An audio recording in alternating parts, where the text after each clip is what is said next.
우리 하나님 말씀 보도록 하겠습니다. 하나님 말씀은 사도행전 1장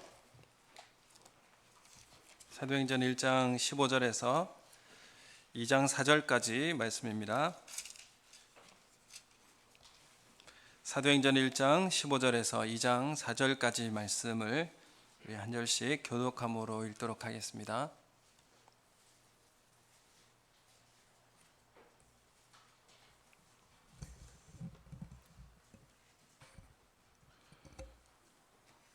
오늘 15절부터 우리 한 절씩 교독하도록 하겠습니다. 모인 무리의 수가 약 120명이나 되더라. 그때에 베드로가 그 형제들 가운데 일어서서 이르되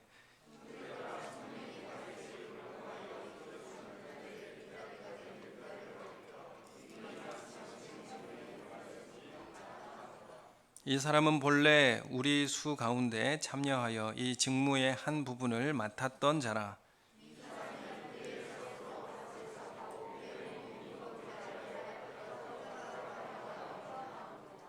이 일이 예루살렘에 사는 모든 사람에게 알리어져 그들의 말로는 그 밭을 아겔다마라 하니 이는 피밭이라는 뜻이라.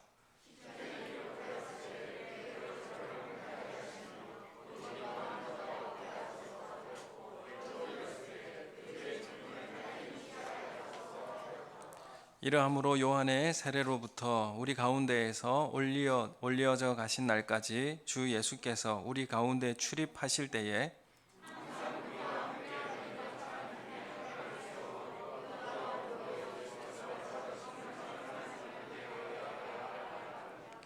그들이 두 사람을 내세우니 하나는 바사바라고도 하고 별명은 유수도라고 하는 요셉이요 하나는 마띠아라.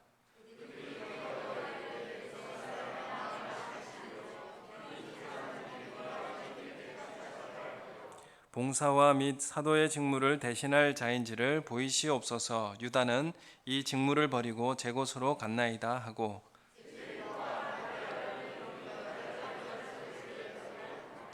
오순절 날이 이미 이름에 그들이 다 같이 한 곳에 모였더니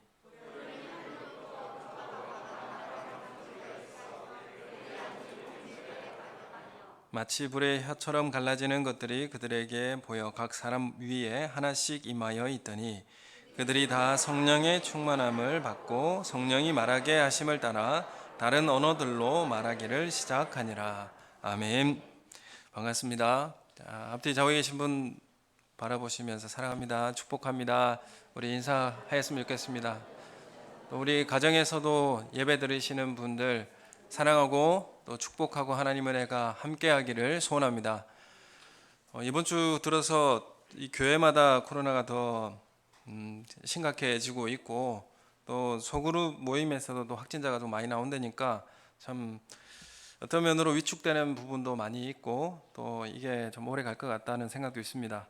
2월 20일 경만 해도 한 2주만 이렇게 하면 될 것 같다고 생각했는데 이것이 그건 4개월 이상 지속되고 있고 언제 끝날지 기약이 없는 그런 게 된 것 같습니다. 단거리를 뛰는 것처럼 느껴져서 달렸는데 의도치 않게 마라톤이 된 것 같은 그런 형국인 것 같습니다. 그렇더라도 불편해하지 마시고 예배 자리에 마스크를 착용하시고 함께 모여서 예배 드리는 이 시간을 사모하며 참여했으면 좋겠습니다. 혹시나 그 문제로 인해서 확산되면 어쩔까 이렇게 염려하시는 분도 있겠지만 그래도 괜찮습니다. 전 그래도 괜찮습니다. 그래도 예배하는 자리에 함께 나와서 예배할 수 있는 마음을 하나님 앞에 드린 것이 더 좋겠다고 저는 생각합니다. 사실 어제 이제 한 분 목사님하고 통화하면서 이 코로나 시대 어떻게 교회를 해야 될 것인가, 목사 계속 교육에서도 포스트 코로나 어떻게 대비할 것인가 토론도 했지만은 이야기하는 중에 이 적이 분명하지 않은 상황에서 정부가 적도 아니고 또 이것을 적대시할 수 있는 문제는 뭘 이제 대적해야 될 문제인가? 그건 바로 우리 내면에 있는 이 죄와 싸워야 할 기간이다 이렇게 생각되어집니다. 그래서 이 코로나 기간 동안에 무엇보다도 다른 게 우리의 적이 아니라 내 안에 하나님을 향한 그런 경외함과 또 사모하는 마음이 있는가, 또 그것을 함께하지 않으려고 하는 그런 불순종의 마음과 싸워야 하는 시기라고 저는 생각되어집니다. 여러분, 이 기간에 정말 하나님 앞에 온전한 예배자로 하나님 앞에 서는 귀한 은혜가 있기를 예수님의 이름으로 축원합니다. 사도행전과 누가복음의 주제를 꼽자면 무엇이겠습니까? 사도행전의 중심 핵심 내용은 뭐겠습니까? 제가 질문을 드리면 불편하시죠? 제가 듣기로는 설교학이나 이런 데서 이야기할 때에 성도를 편안하게 해주는 설교는 좋은 설교가 아니다 이렇게 말하더라고요. 그래서 내면에 있는 죄를 드러내고 불편하게 만드는 것이 좋은 설교다 이렇게 설교학에서 말하고 있더라고요. 그래서 질문을 하면 고민을 해보시기 바랍니다. 누가복음과 사도행전은 뭐가 주제일까? 우리가 많은 주제도 있습니다. 말씀하셨듯이 성령도 있고 기도도 있고 많이 있지만 그 중에서도 제일 중요하다고 꼽을 수 있는 것은 하나님 나라다 이렇게 말씀드릴 수가 있습니다. 하나님 나라로 시작해서 하나님 나라로 마치는 이 사도행전 1장 3절과 28장 31절입니까? 그 하나님 나라로 시작해서 하나님 나라로 마치게 되는데 사실 사도행전은 그게 끝난 게 아니죠. 계속 그것이 확장되고 교회를 통하여서 증거되어지는 것을 진행형으로 마치고 있습니다. 누가복음은 어떤 의미에서 예수님께서 이 땅에 하나님 나라를 가지고 오셨다 그것을 말하고 있고요. 그리고 사도행전은 그것을 하나님 나라를 교회를 통해서 하나님 나라를 확장케 한다는 사실을 기록하고 있습니다. 하나님 예수 그리스도로부터 이 땅 가운데 허락하신 하나님 나라, 그리고 이 하나님 나라를 누구를 통해서 확장하시겠다고 하느냐 하면 교회를 통해서 이 땅에 확장케 하시겠다 그런 의미로 말씀하고 있습니다. 예수님께서 이 땅에 하나님 나라를 가져오신 방법은 뭐였습니까? 십자가의 방식으로 이 땅에 하나님 나라를 허락하셨습니다. 그래서 예수님은 누가복음에 9장에 보면 예루살렘으로 올라가시기로 결심하셨다 이렇게 말씀하고 있고, 예루살렘에 올라가시면서 하시는 모든 말씀들이 기록되어 있는 내용입니다. 그래서 예루살렘에 모이고 이제 예루살렘에서 흩어지는 역사가 사도행전의 역사라는 것을 우리가 잘 알고 있습니다. 그래서 이 하나님 나라의 증인은 교회가 감당해야 할 사명이라는 것을 분명히 말씀하고 있습니다.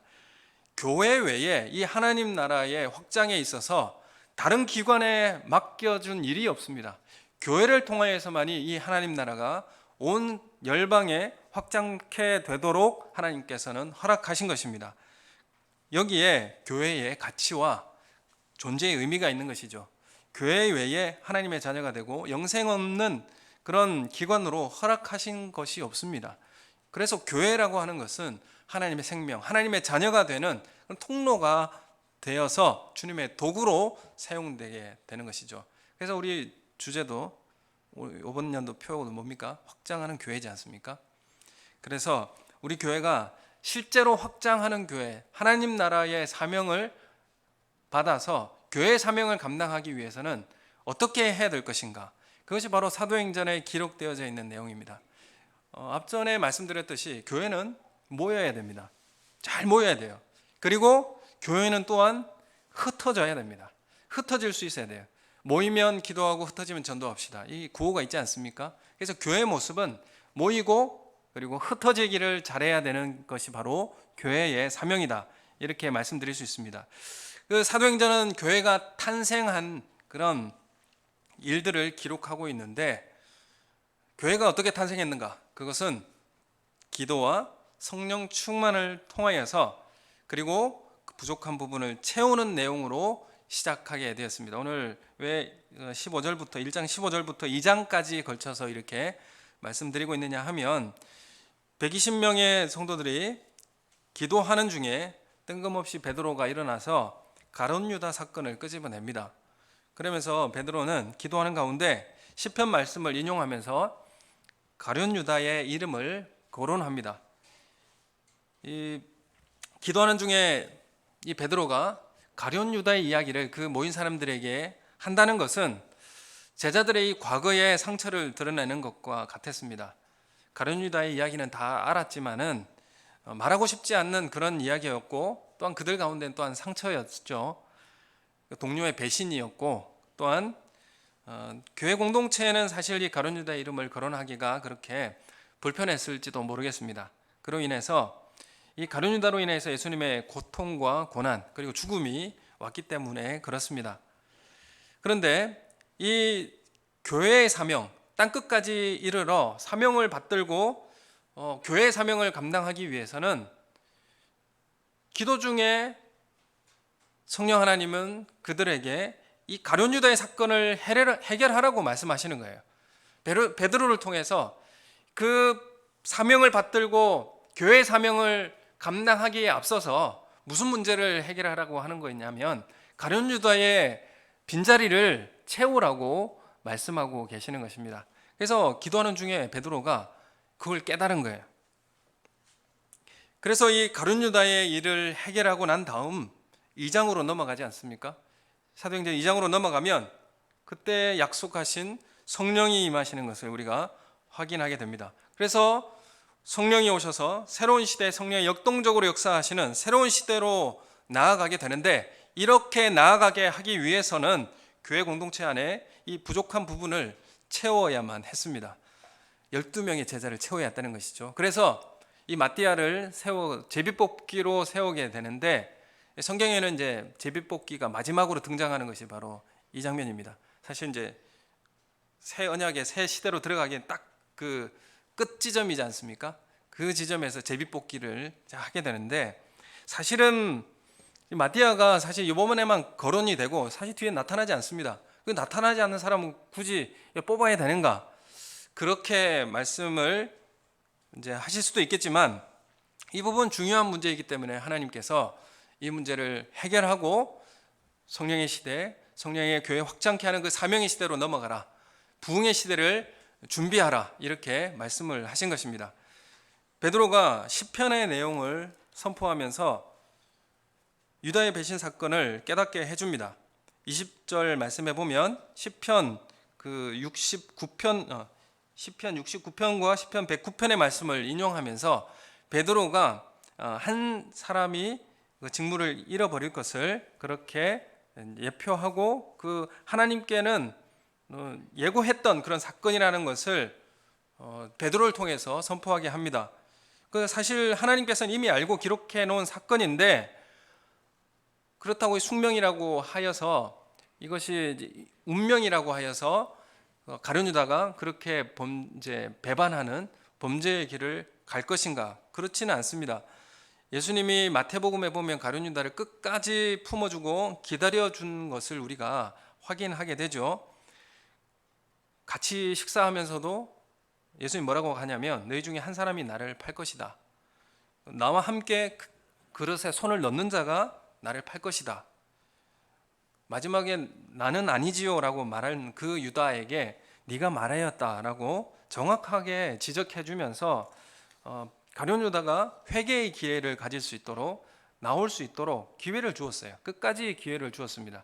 그 지금 3번만 이야기했지만 여러 번 반복해서 은연중에 이야기하다가 직접적으로 이야기하기까지 끝까지 베드로를, 가룟 유다를 기다리고 인내해 주는 사건이 나타나고 있습니다. 그래서 어떻게 평가하고 있냐면 17절의 말씀에 보면 이 사람은 우리 수 가운데 참여하여 이 직무의 한 부분을 맡았던 자인데, 25절에 보면 이 직무를 버리고 제 곳으로 갔습니다, 이렇게 표현하고 있어요.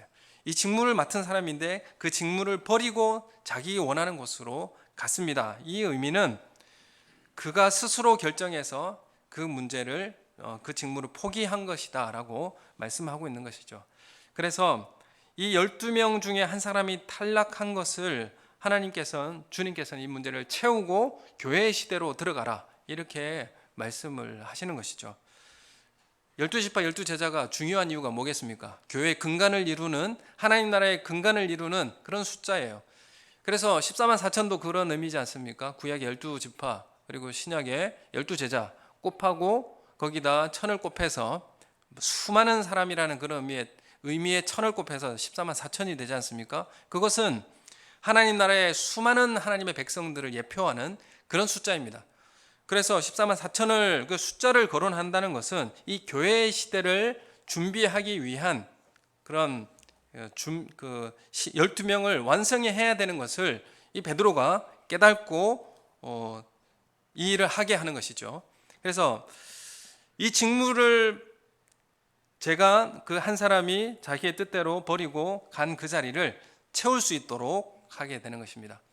교회는 우리에게 직무를 다 주죠. 그 맡은 직무를 다 줍니다. 그래서 그 직무 맡겨진 사역을 주신 것은 아주 중요한 자리라는 것이죠. 교회는 이 직무를 통하여서 하나님의 사명을 감당하게 합니다. 우리에게 맡겨진 그 직무가 드러나는 직무도 있을 것이고 드러나지 않는 일들도 있을 것입니다. 그렇지만 보이지 않는 일이라고 해서 그것이 중요하지 않다, 그렇게 말할 수가 없는 것입니다. 교회는 이러한 직무를 통하여서 하나의 교회가 되고 이 교회를 통하여서 하나님 나라의 사명을 이루어내는 삶을 살게 하는 것입니다. 사도의 행전 2장에 성령이 임하는 사건이 일어나고 교회가 탄생하고 땅끝까지 증인의 사명을 감당하기에 앞서 이 유다의 직무의 문제를 해결해야 한 것이었습니다. 부흥의 길로 나아가기 위해서 이 문제를 해결해야만 했다는 것이죠. 우리 교회가 이 교회된 사명을 감당하기 위해서 사도행전 2장에 교회로 그 부흥의 시대를 열어가기 위해서 어떤 문제를 해결해야 될까요? 우리의 사명, 교회의 사명을 열어가기 위해서 어떤 문제를 해결해야 될까요? 성령 하나님 우리 그 교회에게 그 성장의 부흥의 시대를 열어가기, 교회된 사명을 감당하기 위해서 문제를 해결하라고 기도 중에 말씀을 하십니다. 우리 교회 여러 가지 문제가 있겠지만 그 중에서도 이제 얼마 남지 않은 우리 교회 장로 중원 투표가 있습니다. 우리 교회에서 이제 장로 중원 투표를 이제 하게 되는데, 투표를 해가지고 이제 장로님으로 이렇게 세워진 마지막 지금 하고 계신 장로님 누구십니까? 챙길 장로님이 임직이 언제 하셨죠? 2008년도에 찾아봤어요. 2008년도더라고요. 2008년도부터 이제 했는데 2020년까지 19년까지 아무도 세울 수가 없는 상황입니다. 12년 동안인데 이 장로 중원의 문제를 이번에는 해결해야 되지 않겠습니까? 오랫동안 우리가 왜 세울 수 없었는가에 대한 문제를 한번 생각해보고, 표면적으로 나타나 있는 이 투표의 문제이겠지만 여러분, 그 내면에 감춰져 있는 문제들이 있을 거라고 생각합니다. 갈등이나 아니면 상처가 있다거나 아니면 화해가 필요하거나, 그런 문제를, 내면적인 감추어진 그 문제를 해결하고 한마음으로 회복되어지는 투표가 되기를 원합니다. 그래서 부족한 직무를 채우고 새로운 시대를 열어가는 우리 교회가 되기를 소원합니다. 어쩌든지 이번에는 함께 세워져가는 그런 교회가 되었으면 좋겠습니다. 부흥의 시대를 열기 위해서 부족한 직무를 채우는 이 교회의 모습을 바라보면서 여러분, 우리 교회도 이 문제를 해결하고 새롭게 시작하는 그런 시대를 열어가는 교회가 되기를 원합니다. 묵은 옛 그런 짐들은 벗어버리고 예수 그리스도 안에서 자유케 하는 그런 시대를 열어가는 우리 교회 새로운 출발이 7월 19일 공동회의를 통해서 출발하는 계기가 되기를 원합니다. 이 마띠아를 뽑아 세운 사건은 우리에게 중요한 사실을 또한 알려줍니다. 베드로가 이 성령의 인도하심을 깨달은 것이 기도할 때 성령의 인도하심을 깨달았어요. 또 베드로가 성경을 통해서 하나님의 뜻을 발견할 때도 언제였습니까? 기도할 때 성경의 뜻을 바로 이해할 수가 있었어요. 이전의 베드로의 모습과 지금 베드로의 모습은 완전히 달라진 모습을 우리가 확인하게 되죠. 그리고 이 기도 속에서 베드로는 하나님의 말씀을 깨닫는 눈을 갖게 되었고, 또한 기도를 통하여서 사람을 세우는, 하나님이 택하신 자가 누구인지를 확인하는 그런 자리를 깨달았습니다. 그래서 우리에게 중요한 결정을 해야 할 때 우리는 함께 모여서 기도해야 된다는 것을 분명하게 교회에 말씀하고 있습니다. 주님의 교회를 바로 섬기고 시대적 사명을 감당하는 교회가 되려면 기도하는 가운데 말씀을 깨닫고 성령의 인도하심을 받아야 합니다. 기도 가운데 말씀을 깨닫고 성령의 인도함을 받아야만이 우리가 사명을 어떻게 감당할지, 어디로 가야 할지를 알게 된다는 것을 오늘 베드로의 이 사건을 통하여서 분명히 우리에게 알려주고 있습니다. 기도하는 가운데 하나님이 세우시는 사람을 발견하고 그 부족분을 채우고 그리고 성령의 시대를 열어가는 그 길을 우리는 바라보게 됩니다. 이 이후에 이 마띠아를 세우고 난 이후에 사도행전 2장에 가면 역사적 오순절 성령의 현장에서 단 한 번밖에 없는 체험을 하게 되고 성령의 임재와 성령의 세례의 충만함을 경험하게 됩니다. 이것이 특수한 상황으로 인해서 성령 세례와 성령 충만이 이 복합적으로 이루어져 있는 이런 상황을 우리가 역사적 단회적 사건으로 우리가 확인하게 되는데, 우리는 성령의 충만하여짐으로 성령의 말하게 하심을 따라 다른 언어로 방언을 하였다라고 말씀을 하고 있습니다. 그래서 이 방언이라고 하는 것이 오순절의 사건의 방언은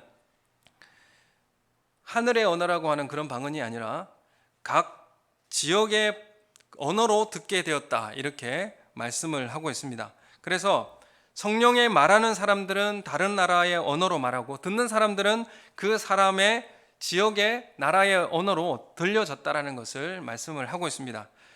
이 성령의 강림을 통해서 하나님은 언어로 인한 단절을 풀어놓으시고 하나님의 큰 일을 모든 민족에게 듣게 해주셨습니다. 교회의 사명이라는 게 이런 것이죠. 증언하여서, 말로 증언하여서 하나님의 큰 일을 듣게 하는 일, 그게 교회의 사명인데, 하나님의 큰 일이 무엇이겠습니까? 예수 그리스도의 죽으심과 부활하심으로 인하여 하나님 나라가 우리 가운데 왔다. 이게 이제 복된 소식이지 않습니까?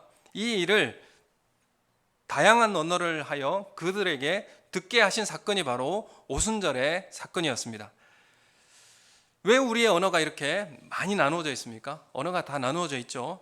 다양한 언어가 있는데 우리가 이 언어 때문에 고생하는 것 중에 영어 때문에 참 고생을 많이 하지 않습니까? 12년 동안 줄곧 영어를 공부해도 정말 이 영어 때문에 정말 골치 아프고 힘든 일을 많이 하죠. 12년이 뭡니까? 요즘에는 초등학교 때부터 영어를 배우는데 그 때문에 대학도 가고 그것 때문에 취업도 하게 되는데 그 문제 때문에 참 골치가 아픕니다. 왜 언어를 이렇게 하나님께서 나누셨고 혼잡케 하셨습니까? 질문이에요. 예. 그 창세기 11장에 보면 바벨탑 사건이 나오죠. 그 바벨탑 사건 때문에 언어가 나누어지게 되었어요. 왜 나누어지게 됐습니까? 예, 인간의 죄 때문에 그렇습니다. 인간의 죄 때문에 하나님께서 심판으로 언어를 혼잡케 하는 심판을 받게 된 것이죠. 창세기 11장 1절에 보면 노아 홍수 이후에 온 땅의 언어가 하나라고 그렇게 시작합니다. 그 바벨탑이 어디에 세워졌냐 하면 시날 평지라고 하는 곳에 탑을 쌓았는데, 그 탑을 쌓는 이유가 뭐냐 하면 꼭대기를 하늘에 닿게 하기 위해서, 그리고 우리 이름을 내고 온 지면에 흩어짐을 면하게 하자, 이게 이제 그들의 이유였습니다. 이 단어 하나하나가 하나님을 대적하는 모습으로 드러나고 있어요. 명확하게 드러나고 있습니다. 이 단어 하나가 하나님을 대적하고 교만의 모습, 죄악의 모습으로 등장하고 있어요. 여기 보면 온 지면에 흩어짐을 면하자. 여러분, 교회가 어떤 거라고 했습니까? 모이고 흩어져야 하는 게 바로 교회 사명이라고 말씀드렸습니다. 그런데 이들이 흩어짐을 면하자 하는 거예요. 신할 평지에서 탑을 세워서 하늘을 닿게 하자, 하늘에 닿게 하자. 이 말은 다 하나님을 대적하는 일입니다. 흩어지지 않는다는 것도 대적하는 일이에요. 하나님은 이들의 언어를 혼잡케 하셔서 듣지 못하게 함으로 심판하시고 흩어지게 하셨어요. 여러분, 이들의 교만이 무엇인가? 이들이 하나님 앞에 대적한 일이 뭐냐 하면 그들이 규격화된 벽돌을 만들었어요. 사실 그냥 돌을 갖다가 이제 쌓게 되면 높이 쌓지 못합니다.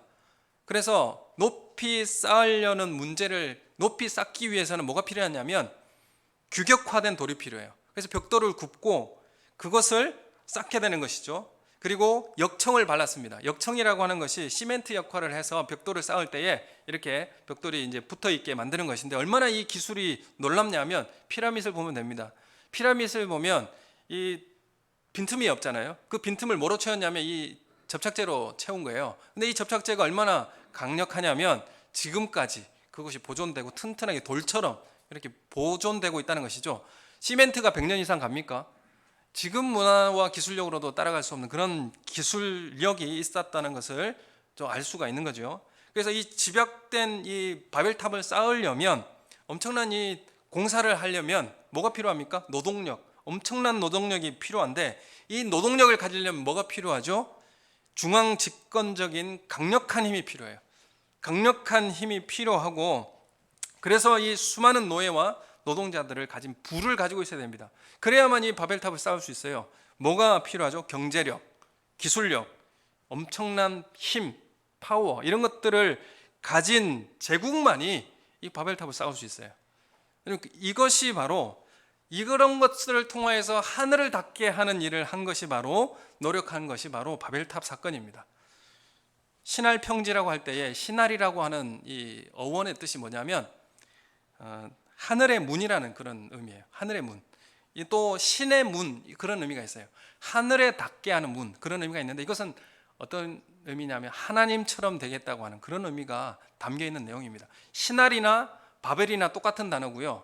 그리고 바벨론이라고 하는 그 어원도 바로 마찬가지입니다. 똑같은 의미입니다. 그래서 계시록에 보면 바벨론이 멸망하는 것을 보게 되죠. 그래서 이 신할 땅은 바벨론이 있었던 지역의 이름이에요. 그래서 이후에 이스라엘 백성들이 포로 시기를 끝내고 돌아오면서 이 창세기를 읽고 신할 땅, 바벨론, 이게 어떤 의미인지를 알게 되는 거예요. 신할 평야에 있는 바벨탑이라고 합니다. 이 의미는 어떤 의미입니까? 자신의 경제력, 기술력, 힘과 풍부한 노동력을 가지고 하나님 없이도 살 수 있다는 그런 교만함의 모습인 것입니다.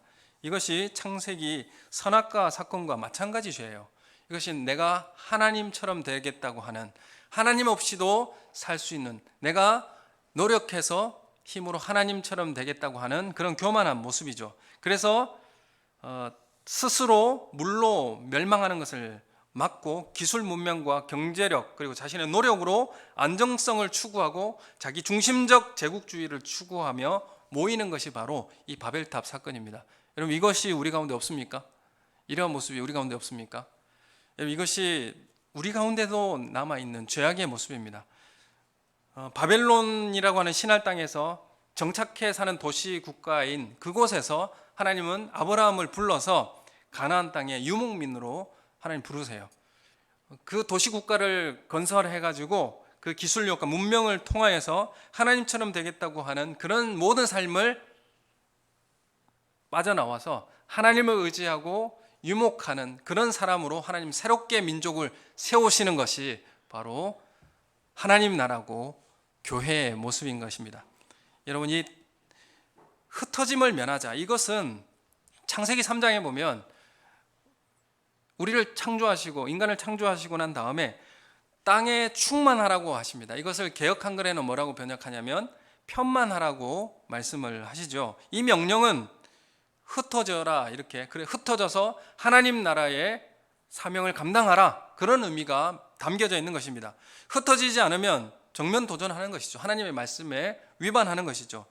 언어를 혼잡케 하시는 것은 하나님의 심판이었습니다. 하나 되어서 모여서 하나님을 대적함으로 모이는 것이 하나님을 대적하는 모습이었고 교만의 모습이었습니다. 그래서 언어를 혼잡케 하는 것은 하나님의 심판이었지만은 그것은 우리를 위한 하나님의 보류였습니다. 심판을 보류한 일이었습니다.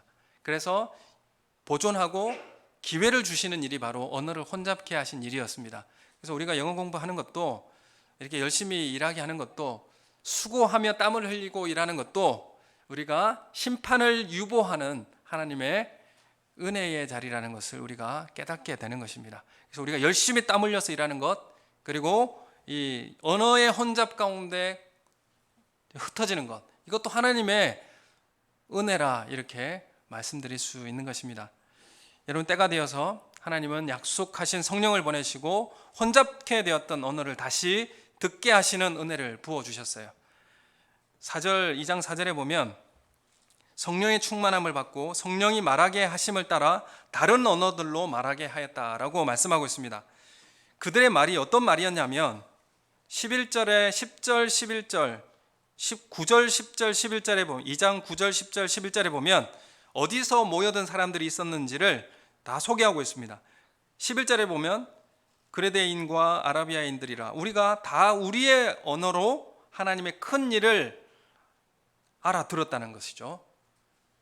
120문도의 성도들이 성령을 받고 그리고 각자 다른 언어로 말하자 그들이 다 하나님의 큰 일을 알아듣게 되었다라고 말씀합니다. 이 하나님의 큰 일, 예수 그리스도의 십자가와 부활을 통하여서 새 창조의 역사, 하나님 나라가 임하였다라고 하는 그 은혜의 사건입니다.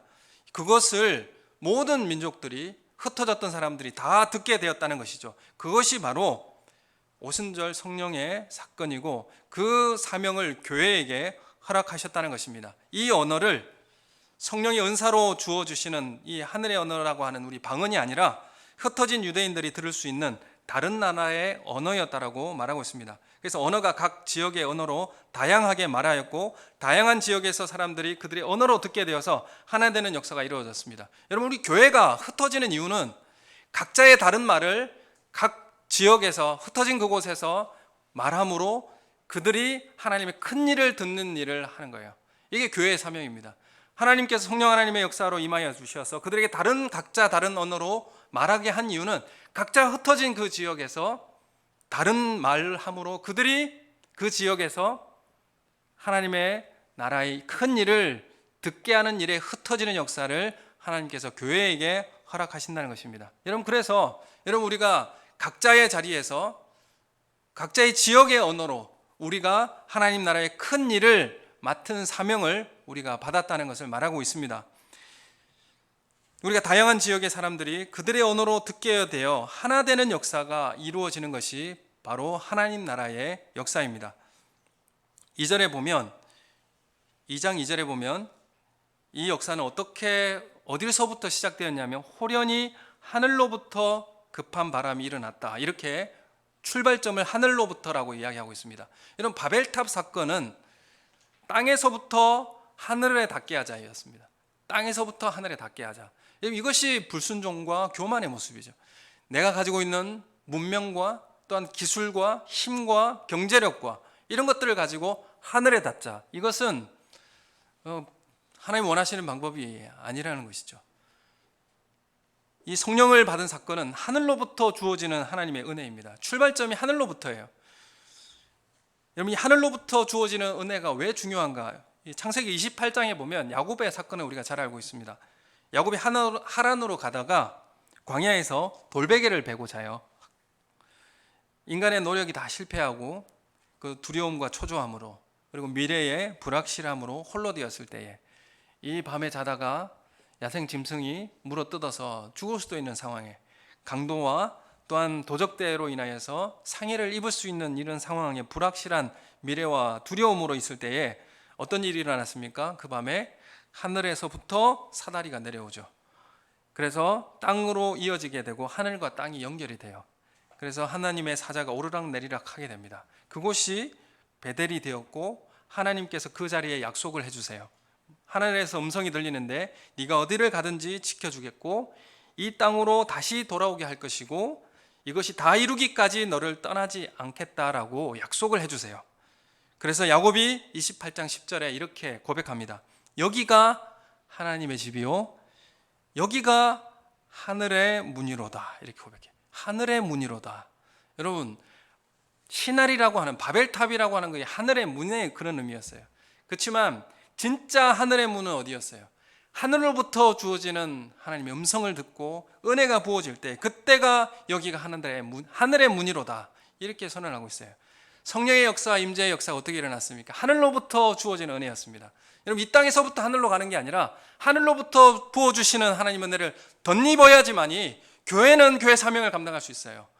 우리의 삶은 하늘로부터 부어주시는 하나님의 은혜를 덧입어야 우리의 삶은 그 사명을 감당할 수 있습니다. 내 자신의 힘과 경제력과 힘을 가지고 하는 일이 아니라 하늘로부터 부어주시는 은혜가 있어야만이 살아갈 수 있는 힘이 생기는 것입니다. 이 은혜를 경험하는 우리 성도님들 되시기를 소원합니다. 성령이 내주하심, 성령의 충만하심을 통하여서 내 노력으로 안정성을 추구했던 모든 일들을 청산하고 하나님을 의지하는 거예요. 그게 기도입니다. 기도할 때 하늘문이 열리고 하나님의 은혜를 소유하게 되는 것입니다.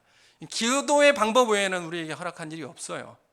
여러분, 기도가 왜 중요한가? 그것은 내 힘으로 내 땅에서부터 하늘에 올라가려고 하는 그런 모든 일을 막고 청산하고 하늘로부터 부어주시는 하나님의 은혜를 덧입고자 하는 것이 바로 기도입니다. 그들이 왜 기도하여서 약속된 성령을 기다렸습니까? 하늘의 은사를 받아야만이, 하늘의 그 성령의 임재와 충만함을 받아야만이 교회가 교회 사명을 감당할 수 있기 때문에 그렇습니다. 그래서 내 자아의 중심적 자아를 통하여서 살아왔던 그 삶을 청산하고 다른 사람을 위해 살도록 흩어지게 하는 역사, 그것이 바로 교회의 사명이었고 우리의 삶이라는 것이죠. 여러분, 우리가 무리를 이루고 당을 짓는 것, 여러분, 내 힘과 또 우리의 그룹에, 우리 영등포교회가 좀 힘이 있다고 그룹으로 모이고 또 우리 스스로 그것이 괜찮다고 이야기하고 뭐 그런 문화적 특성을 이용해서 우리가 힘을 소유하고 그런 것들을 통하여서 살아간다면, 끼리끼리가 있죠. 끼리끼리가 모여지게 되면 소외된 곳은 반드시 생겨지게 되어 있습니다. 그래서 땅끝까지 흩어져서 소외된 곳이 없게 하고 하나님 나라의 큰 일을 편만하게 증언해야 하는 그 일에 우리를 하나 되게 하시는 것입니다. 여러분, 그래서 우리 교회에도 우리 그룹이 있죠. 오랫동안 지켜온, 함께 모여왔던 그룹들 있잖아요. 왜 그곳에 모이고 싶습니까? 안정하기 때문에, 안정성이 있기 때문에 그래요. 편안하기 때문에 그렇죠. 왜 바벨탑을 쌓습니까? 심판받지 않고 우리끼리 편안하게 잘 살려고 하는 것이죠. 편안하게 살려고 하는 것이죠. 여러분, 우리가 불편함에, 하나님의 명령에 순종하여 불편함에 참여할 수 있어야 됩니다. 불편함에 참여할 수 있어야 돼요. 시간을 내서 이번 주부터 금요 기도회를 할 겁니다. 근데 물론 금요일 날 제일 막히는 기간이죠. 시간이고 차도 많이 밀립니다. 여러분, 우리가 불편함을 통하여서 하나님의 순종의 자리에 나오셔야 돼요. 편안함을 추구하고 안정을 추구하면 하나님의 역사를 경험할 수가 없습니다. 기도의 자리가 그랬고요. 성령의 역사의 자리가 그랬습니다. 교회 사명을 받을 수 있는 자리가 그랬습니다. 굳이 교회에 와서 불편하게 힘들게 그렇게 집에서 편안하게 누워서 유튜브 보면 편하잖아요. 안정적이지 않습니까? 여러분, 그렇지만 하늘로부터 부어주시는 하나님의 은사를 사모하시는 우리 성도님들 되시길 소원합니다. 여러분, 그 자리를 사모하시고요. 여러분, 하늘로부터 성령의 충만함을 받아 교회의 사명은 일할 수 있게 되는 것입니다. 생명력은 거기서부터 나오게 되어 있습니다. 성령님의 영향력에 임재하는 교회에서 실현되어져야 하는 마땅한 일들이었습니다. 여러분, 우리 교회가 다시 사명을 부여잡고 나아가기 위해서 기도의 자리에 모여야 하고, 또 기도를 통해서 성령의 위로부터 주시는 성령의 충만함과 은사를 소유하여서 이 땅에 흩어지는 그 사명을 감당하시길 원합니다. 우리가 처해 있는 그 자리에서 흩어져서 하나님 나라의 큰 일을 말하는 증인의 사명을 누구에게 맡겼습니까? 교회에게 맡겼습니다. 교회 외에는 맡겨준 일이 없습니다. 그래서 교회가 그토록 중요한 일을 감당하는 것이고, 우리의 맡겨진 직무를 그 가운데 철저히 감당할 때에 하나님 나라의 그 확장은 우리의 삶 속에 편만하게 확장될 줄로 믿습니다. 우리 다 같이 주님 안에 기도하는 자리에 나오셔서 위로부터 주시는 하나님의 은혜를 사모하는 은혜가 있기를 예수님의 이름으로 축원합니다. 우리 함께 기도하겠습니다. 하나님, 우리가 기도하고 주님 앞에 나올 때에 위로부터 주시는 하나님의 은혜를 맛보게 하여 주시옵소서. 우리의 이 땅에 있는 지식과 나의 힘과 나의 기술력 의지하지 않게 해주시고, 나의 경험도 의지하지 않게 해주시고, 위로부터 주시는 하나님의 은혜를, 성령의 충만함을 받아서 이 땅에 사명을 이어가는 교회와 나의 삶이 되게 해달라고 다 같이 함께 기도하겠습니다. 하나님 아버지, 우리가 하나님 앞에 겸손함으로 기도하게 해주시옵소서. 하나님, 주님 앞에 기도할 때에 하늘 문이 열리고 하늘의 은사와 충만함을 소유했던 우리의 앞선 그 선진들의 모습처럼 하나님, 우리도 하나님의 은사를 사모하고 불편한 그 자리에 하나님의 말씀에 순종하여 하나님 편안한 자리를 박차고 일어나서 하나님께서 원하시는 그 자리에 나아갈 수 있도록 하나님 인도하여 주시옵소서. 하나님 아버지, 우리가 우리의 안정성을 추구하고 편안함만을 추구하는 우리의 삶 속에 하나님 성령 안에 우리의 삶을 흔들어서 하나님 우리를 불확실한 곳으로 인도하여 주시옵고, 하나님 정말 하나님을 순종하고 흩어지는 교회의 역사를 감당할 수 있도록 우리 교회를 세워주시옵소서. 하나님 정말 이 시대가 마지막 때를 살아가고 있음을 고백하지 않을 수가 없습니다. 하나님 더욱더 하늘의 은사를 사모하고 주님 앞에 모여 기도하는 은혜를 우리 가운데 허락하여 주시오며, 하나님 나라의 말씀이 편만히 증거되어지는 교회 사명이 우리를 통하여서 증거될 수 있도록 주장하여 주시옵소서. 성령 하나님 충만케 하여 주시옵소서. 감사함을 드리옵고 예수님 이름으로 기도드립니다. 아멘.